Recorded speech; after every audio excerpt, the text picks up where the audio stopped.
কিরামান কাতিবিনের পরিচয়। হাদিস শরীফে বর্ণিত আছে, মানুষের সাথে সর্বদা দুজন ফেরেশতা থাকেন। তাদের মধ্যে একজন মানুষের ডান পাশে অবস্থান করেন, তার যাবতীয় নেক কাজ সাক্ষীহীনভাবে লিপিবদ্ধ করতে থাকেন, আর অন্যজন বাম পাশে অবস্থান করে ডান পাশে ফেরেশতাকে সাক্ষী রেখে বান্দার সকল পাপ কাজ লিপিবদ্ধ করতে থাকেন। এই দু ফেরেশতাকেই বলা হয় কিরামান কাতিবিন। যখন মানুষ উপবিষ্ট থাকেন তখন কিরামান কাতিবিন ফেরেশতা দ্বয় মানুষের ডান ও বাম পাশে অবস্থান করে, আর যখন মানুষ যাতায়াত ও চলাফেরা করতে থাকেন তখন ফেরেশতাদের সামনে পিছনে অবস্থান করেন। আর যখন মানুষ নিদ্রিত থাকেন তখন তাদের একজন নিদ্রিত ব্যক্তির মস্তকের কাছে এবং অপরজন পায়ের কাছে অবস্থান করে থাকেন, রক্ষণাবেক্ষণ করে থাকেন। অন্য হাদিসে আছে, দিবারাত্র 24 ঘন্টা মানুষের দৈহিক রক্ষী হিসেবে 5 জন ফেরেশতা থাকেন। তো তার মধ্যে 2 জন দিবাভাগে, 2 জন রাত্রে, আর 2 জন দিবারাত্রে সব সময় অবস্থান করে। এই মর্মে আল্লাহ তাআলা ঘোষণা করেন, মানুষের অগ্রে এবং পশ্চাতে আল্লাহ তাআলা কতক ফেরেশতা আছে যারা মানুষকে তাদের ধ্বংসকারী শত্রু জিন, শয়তান ও মানুষের হতে আল্লাহ তাআলার নির্দেশে রক্ষণাবেক্ষণ করে থাকেন। সূরা রাদ আয়াত 11।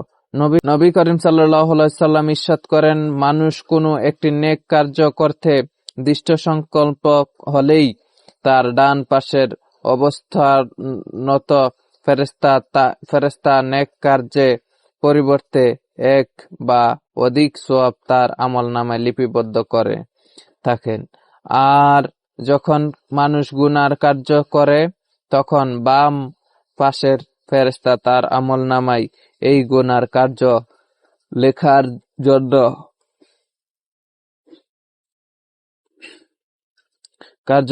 জন্য উদ্যত হন।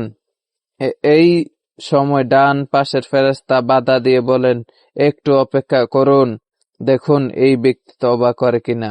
বাম পাশের ফেরেশতা এই ব্যক্তির তওবা প্রতীক্ষায় 7 ঘন্টা পর্যন্ত অপেক্ষা করতে থাকে। বান্দা ওই সময়ের মধ্যে তওবা করলে তার আমলনামায় আর গুনাহ লেখা হয় না, অন্যথায় গুনার পরিবর্তে মাত্র একটি গুনাহ তার আমলনামায় লেখা হয়ে থাকে। মানুষ যখন মৃত্যুর মুখে পতিত হয় এবং তার লোকজন মৃত্যুদেহে কবরে রেখে আসে, তখনই কিরামান কাতিবী ফেরেশতাদ্বয় আল্লাহ তাআলার সমীপে করজোড়ে মিনতি করে বলে, হে রব্বুল আলামিন, আপনি আমাদেরকে এই ব্যক্তির পাপ পুণ্যের হিসাব লেখার জন্য নিযুক্ত করেছিলেন। অদ্য তার মৃত্যু হয়েছে, এখন আমরা তার কাছে থেকে কি করব? আজ থেকে তার আমলনামা লেখার কাজ শেষ, তাই এখন আমাদেরকে আসমানে ওঠার আদেশ দিন। রব্বুল আলামিন উত্তর করবেন, না, এখনো তোমাদের কাজ শেষ হয়নি।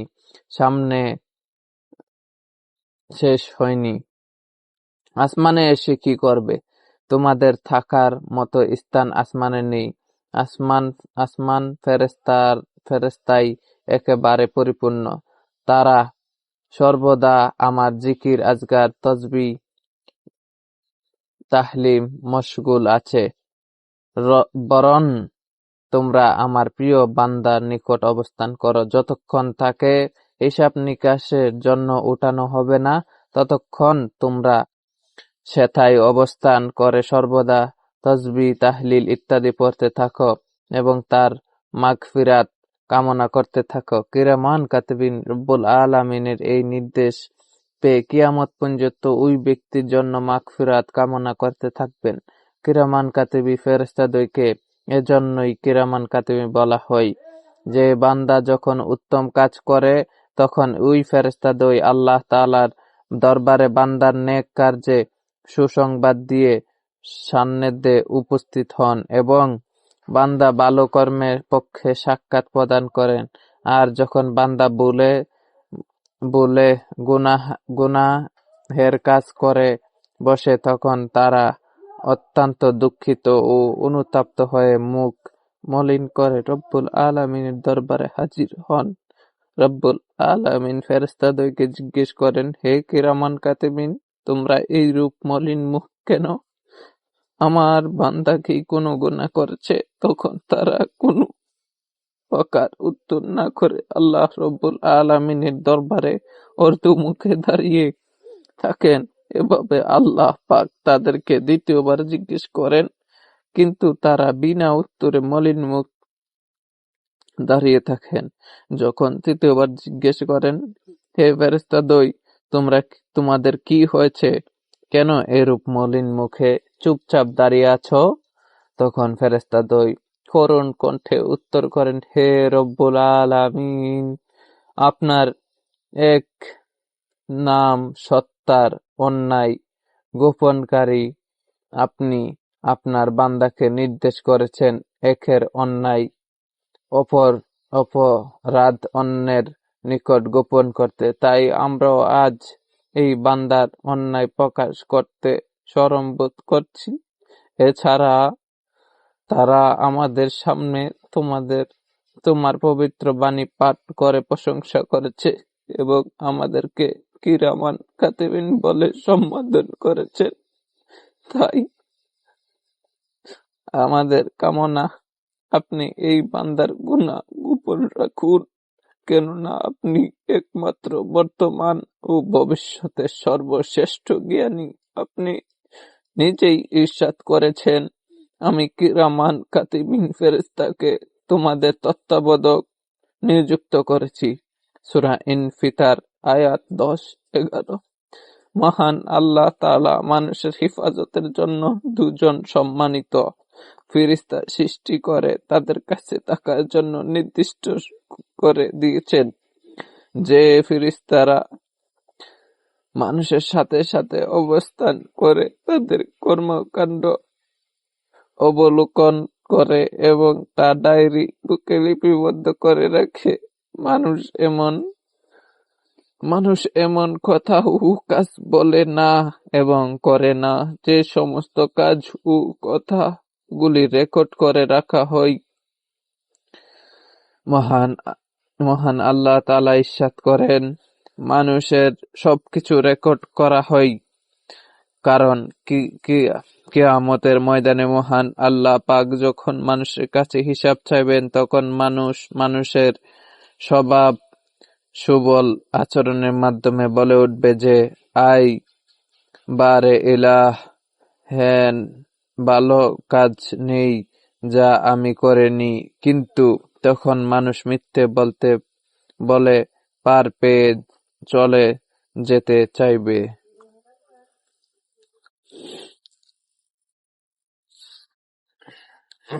কিন্তু মহান আল্লাহ তাআলার কাছে তা গ্রহণীয় হবে না। ডকুমেন্ট ছাড়া আল্লাহর কোনো কিছু গ্রহণ করবে না, কারণ তা হলো মানুষের মনে করবে যে তাদের উপর অবিচার করা হয়েছে। তাই আল্লাহ পাক তাদের প্রতিটি অঙ্গ প্রত্যঙ্গ থেকে হিসাব গ্রহণ করবে। সাথে সাথে কিরামান কাতিবিন নামক সম্মানিত দুজন ফেরেশতা তা রেকর্ড বইতে লিখে রেখেছেন তা তাদের সামনে তুলে ধরবে। তখন মানুষ তাদের কৃতকর্মে ফলাফল রেকর্ড বুকে দেখতে পাবে এবং আক্ষেপ করে বলবে, হায়, এই কিতাব কি হলো? ছোট বড় এমন তিলাদর পরিমাণ একটি জিনিসও এই কিতাব বাদ দেই নাই। মহান আল্লাহ তাআলা কারো প্রতি জুলুম করবে না, কারণ তিনি হলেন সর্বচেয়ে ন্যায়বান এবং ন্যায় বিচারক। কারো প্রতি কোনো রকমের জুলুম করা হবে না। মহান আল্লাহ তাআলা মানুষকে বড় বেশি ভালোবাসেন, আর তাই তো মানুষের চলার জন্য তিনি সুন্দর পথ বাতলে দিয়েছেন, বলে দিয়েছেন, এই পথে চললে তোমাদের ভালো হবে। আর ওই পথে চললে তোমাদের মন্দ হবে। অর্থাৎ তোমরা যদি আমার বাতানো পথে চলো, সিরাতাল মুস্তাকিমের পথে অনুসরণ করে চলো, তাহলে আমি তোমাদের উপর রাজি এবং খুশি হব। তোমাদের জীবনের যাবতীয় পাপ রাশি ক্ষমা করে দিব। পরকালে অফুরন্ত সুখের আবাস মনোরম জান্নাত তোমাদেরকে দান করব। হে মানুষ, আর তোমরা যদি আমার সিরাতাল মুস্তাকিমের পথে অনুসরণ না করে আমার চির দুশমন শয়তানের পথ অনুসরণ করে চলো, তবে শুনে রাখো, চিরস্থায়ী জাহান্নাম হবে তোমাদের শেষ আশ্রয়স্থল।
সবচেয়ে কম কষ্ট হলো 1000 তলোয়ার মারার সমান, অর্থাৎ কাউকে 1000 তলোয়ার মারলে যে কষ্ট হয় তার সমান। কাবুল আহবার ও ইমাম আউজারি থেকে বর্ণিত আছে, মৃত্যুর কষ্ট কিয়ামত পর্যন্ত থেকে যায়। হাসান রাদিয়াল্লাহু তাআলা আনহু থেকে বর্ণিত, মুসা আলাইহিস সালাম এর কাছে কেউ জিজ্ঞেস করল, আপনি মৃত্যুকে কিরূপ পেলেন? তিনি হাসান রাদিয়াল্লাহু তাআলা আনহু থেকে বর্ণিত, মুসা আলাইহিস সালাম এর কাছে কেউ জিজ্ঞেস করল, আপনি মৃত্যুকে কিরূপ পেলেন? তিনি জানালেন, যেমন অনেক কাঁটাযুক্ত একটি লোহার শালাকা আমার পেটে ঢুকিয়ে প্রত্যেক কাঁটার সাথে একটা করে নাড়িয়ে পেঁচিয়ে এক শালাকা আমার পেট থেকে অন্তত শক্তিসহ টেনে আনা হয়েছে। এ সময় গায়েব থেকে আওয়াজ আসলো, হে মুসা, আমি তোমার উপরে মৃত্যুকে সহজ করেছি। বর্ণিত আছে, হযরত মুসা আলাইহিস সালাম এর রূহ যখন আল্লাহর নিকট পৌঁছে তখন আল্লাহ তাআলা তাকে জিজ্ঞেস করেন, তুমি মৃত্যুকে কিরূপ পেলে? তিনি উত্তর দিলেন, আমি আমার আত্মাকে এইরূপ পেলাম যে রকম একটি জীবিত চড়ুই পাখি বোনা হচ্ছে, সে মরেও না যেন আরাম পাবে, আবার রেহাইও পায় না যে উড়ে যাবে। হযরত আনাস রাদিয়াল্লাহু তাআলা আনহু থেকে বর্ণিত, নবী করিম সাল্লাল্লাহু আলাইহি সাল্লাম ইরশাদ করেন, মৃত্যুর সময় বান্দাকে ফেরেশতাগণ চতুর্দিক দিয়ে বেষ্টিত করে রাখে। যদি এরূপ না করা হতো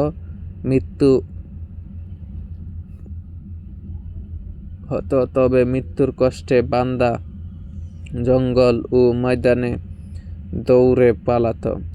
ফজল ইবনে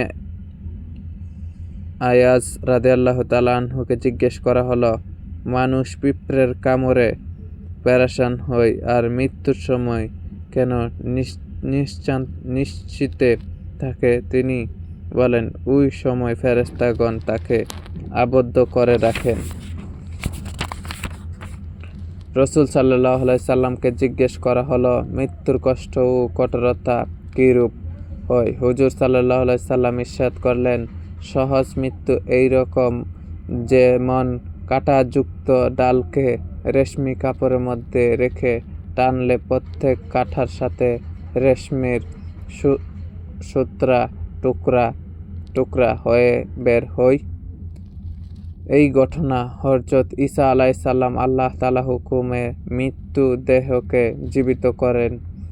এক কাফের বলল, আপনি তো নতুন মৃত্যু দেহকে জীবিত করলেন, পুনর কোনো মৃত্যুকে জীবিত করুন দেখি। তিনি বললেন, তুমি যার কথা বললে তাকে আমি জীবিত করব। সে বলল, হযরত নূহ আলাইহিস সালামের ছেলে সমাকালে জীবিত করুন। হযরত ঈসা আলাইহিস সালাম তার কবরের কাছে গিয়ে 2 রাকাত নামাজ পড়লেন এবং আল্লাহ তাআলার কাছে দোয়া করলেন। আল্লাহ তাআলা তাকে জীবিত করলেন।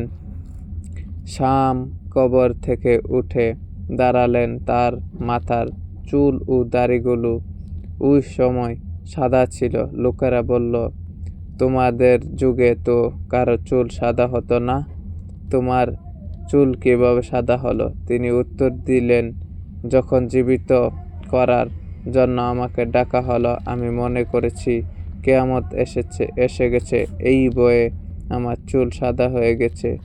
লোকেরা বলল, তুমি কত বছর হয় মারা গেছো? তিনি বললেন, 4000 বছর, কিন্তু এখনো মৃত্যুর কষ্ট আমার মধ্যে অবশিষ্ট রয়েছে। হযরত আব্দুল্লাহ ইবনে ইয়াসাফ থেকে বর্ণিত, যখন হযরত আমর ইবনুল আস রাদিয়াল্লাহু তাআলা আনহুর মৃত্যুর লক্ষণ সমূহ আরম্ভ হয়, তখন তার ছেলে বলল, আব্বা, আপনি তো আকাঙ্ক্ষা করতেন যে আপনার মৃত্যুর সময় যদি কোনো জ্ঞানী ব্যক্তির সাথে সাক্ষাৎ হতো তবে মৃত্যুর কষ্ট সম্পর্কে তাকে জিজ্ঞেস করবেন। এখন তো আপনি সেই জ্ঞানী ব্যক্তি, বলুন তো আপনার কি কষ্ট? উত্তরে তিনি বললেন, হে পুত্র, আমার নিঃশ্বাস এত ছোট হয়ে গেছে যে আমি সুইয়ের ছিদ্র দিয়ে নিঃশ্বাস টানছি, আর কেউ যদি আমার শরীরে বিদ্ধ কাঁটাযুক্ত বৃক্ষের ডাল পা থেকে মাথা পর্যন্ত অনবরত টানছে।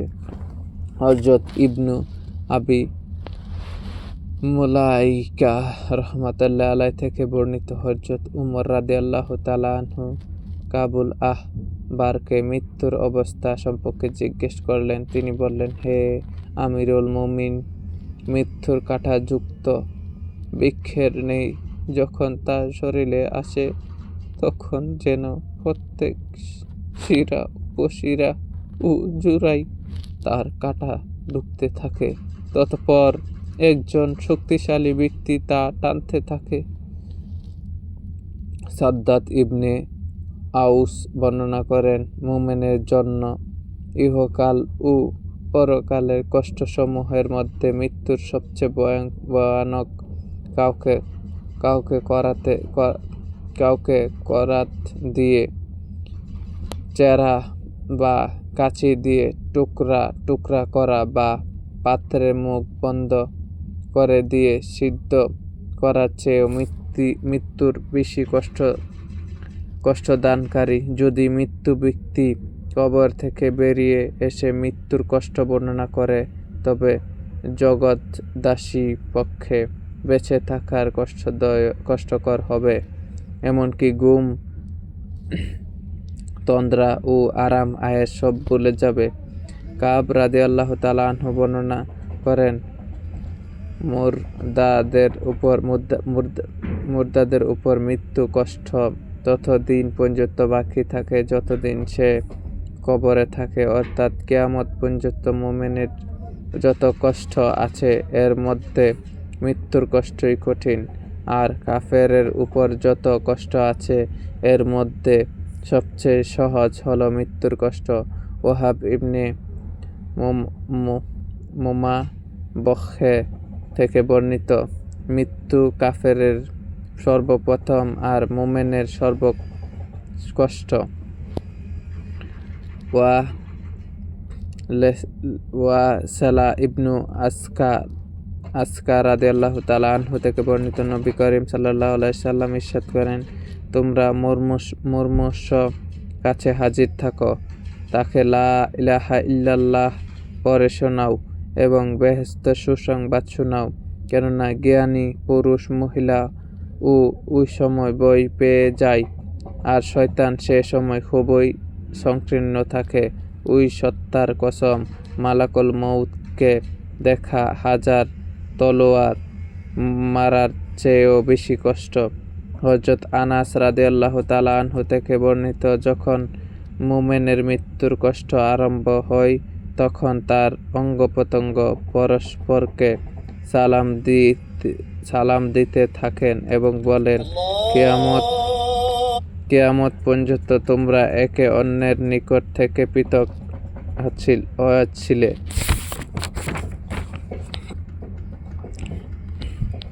হযরত আবু কাতাদা রাদিয়াল্লাহু তাআলা আনহু থেকে বর্ণিত, হুজুর সাল্লাল্লাহু আলাইহি সাল্লাম ইরশাদ করেন, শহীদগণ মৃত্যুর কষ্ট শুধু এতটুকু অনুভব করে যেমন পিঁপড়া কামড় দিলে বা চিমটি কাটলে অনুভব হয়। মুহাম্মদ রাদিয়াল্লাহু তাআলা আনহু থেকে বর্ণিত, সবশেষে মালাকুল মাউত আজরাইল আলাইহিস সালাম মারা যাবেন।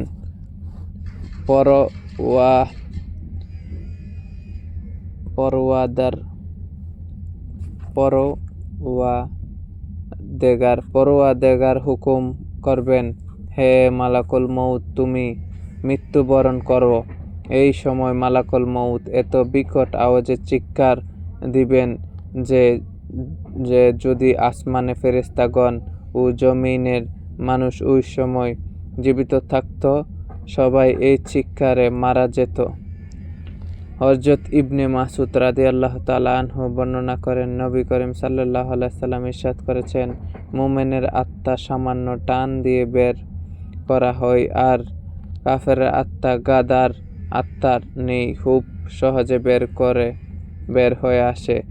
এর রহস্য এই যে মুমিন কিছু কিছু ছোট গুনাহ করে ফেলে, এজন্য মৃত্যুর সময় সামান্য কঠোরতা করা হয় যেন তার গুনার কাফফারা হয়ে যায়। অতএব এটি মুমিনের জন্য শাস্তি আকৃতিতে রহমত, আর কাফেরের কোনো সময় যেহেতু সৎ কর্ম করে, তাই তাকে মৃত্যুর সময় কিছুটা আরাম প্রদান করা হয়। তার সৎকর্মের প্রতিদান দুনিয়াতে হয়ে যায়। অতএব এটা কাফের জন্য রহমতের আকৃতিতে শাস্তি, যেন পরকালে সে তার সৎকর্মের প্রতিদান দাবি করতে না পারে। হযরত আয়েশা রাদিয়াল্লাহু তাআলা আনহা থেকে বর্ণিত, রাসূল সাল্লাল্লাহু আলাইহি সাল্লাম ইরশাদ করেন, একজন মুমিনকে তার প্রত্যেক বিষাদ ও অপছন্দনীয় কথার প্রতিদান দেওয়া হবে।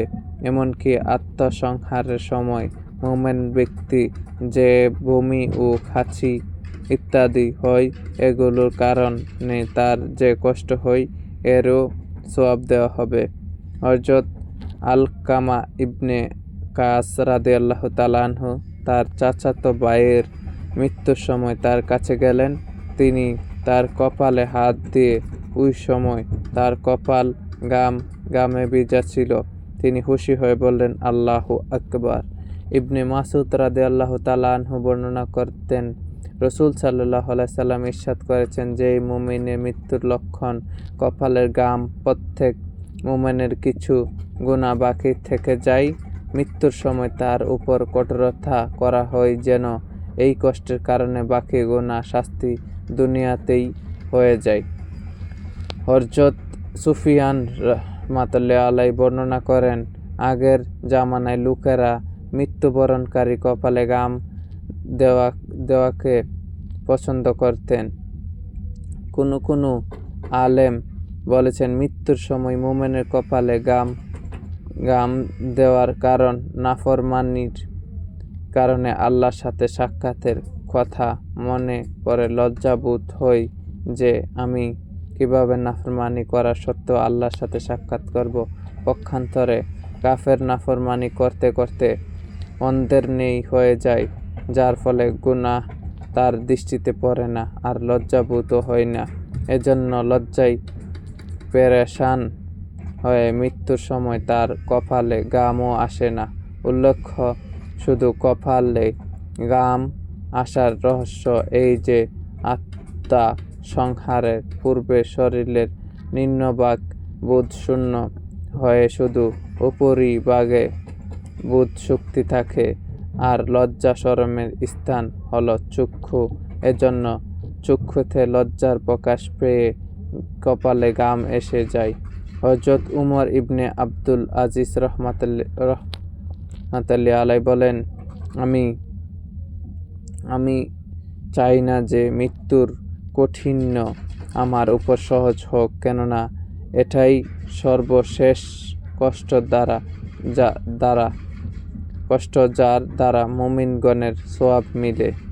বর্ণিত আছে, কোনো এক ব্যক্তি হযরত কাব ইবনুল আহবার রাদিয়াল্লাহু তাআলা আনহুকে জিজ্ঞেস করলেন, কোন রোগের ওষুধ নেই? বললেন, মৃত্যু। যায়েদ ইবনে আসলাম বললেন, মৃত্যু একটি রোগ যার ওষুধ আল্লাহ তাআলার সন্তুষ্টি।